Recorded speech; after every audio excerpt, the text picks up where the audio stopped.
মিষ্টি কুমড়ার ভর্তা একবার এভাবে বানিয়ে দেখুন, বিশ্বাস করুন আঙুল চেটে পুটে ভাত খাবেন। হ্যালো এভরিওয়ান, আসসালামু আলাইকুম। মিষ্টি কুমড়ার ভর্তা তো অনেকভাবে বানিয়েছেন, একবার এভাবে বানিয়ে দেখুন, কথা দিচ্ছি আঙুল চেটে পুটেই ভাত খেয়ে নেবেন। চলুন তাহলে দেখি।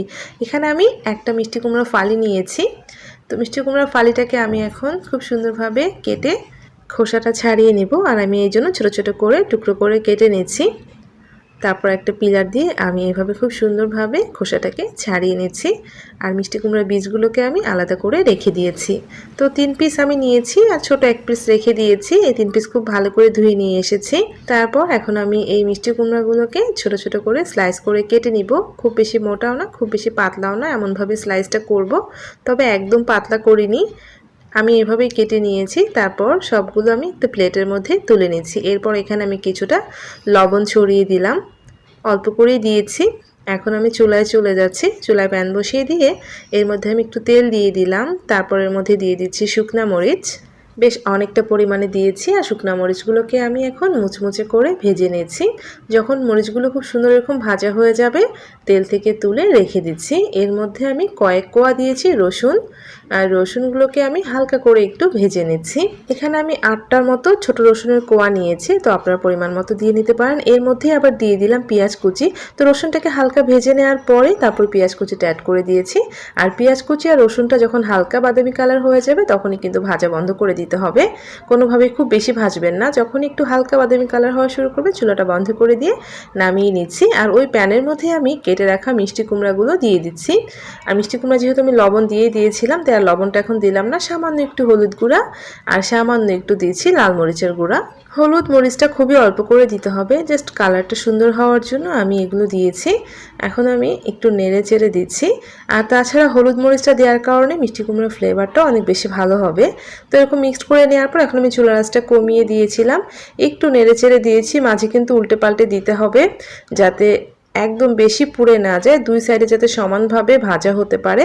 তাই আমি একটু করে উল্টে পাল্টে দিয়েছি, আবারও একটু উল্টে পাল্টে দিয়েছি। আর এখন আমি ঢাকনা দিয়ে ঢেকে দিব জাস্ট 5 থেকে 7 মিনিটের জন্য। চুলার আঁচটা অবশ্যই কমিয়ে রাখতে হবে। মাঝে আবারও একটু নেড়ে দিব যে সিদ্ধ হয়েছে কিনা। আর দেখেন মিষ্টি কুমড়াটা ঠিক এরকম ভাজা হতে হবে। তো প্রথমে ভেজে নেবেন, তারপরে ঢাকনা দিয়ে ঢেকে সিদ্ধ করে নেবেন। আমি আবারও ঢাকনাটা খুলছি। আর এটা সিদ্ধ হতে এখন খুবই কম সময় লাগবে, যেহেতু আমি খুব ভালো করে ভেজে নিয়েছিলাম। আর দেখেন খুব সুন্দরভাবে সিদ্ধ হয়ে গিয়েছে। যখন সিদ্ধ হয়ে যাবে এর মধ্যে আমি বেশ একটু বেশি পরিমাণে ধনেপাতা কুচি দিয়েছি।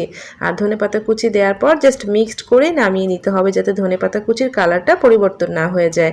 তো এখন আমি নামিয়ে নিচ্ছি। আর এখন আমি একটা বাটনা নিয়েছি, বাটনার মধ্যে আমি দিয়ে দিচ্ছি ভেজে রাখা শুকনা মরিচ, তারপর দিয়েছি লবণ। লবণটা কিন্তু অবশ্যই স্বাদ মতো দিয়ে নেবেন।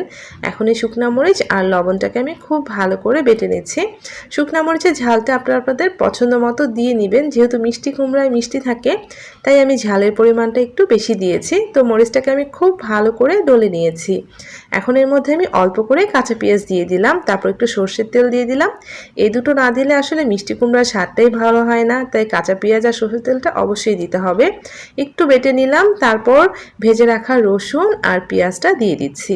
আর এর কারণে ভর্তার ফ্লেভারটা কিন্তু অসম্ভব সুন্দর হয়। এখন আমি রসুনটাকে খুব ভালো করে একটু বেটে নিলাম। তো রসুনটাকে খুব ভালো করে ডলে নেওয়ার পরে এখন এর মধ্যে আমি দিয়ে দিচ্ছি ভেজে রাখা মিষ্টি কুমড়াটা।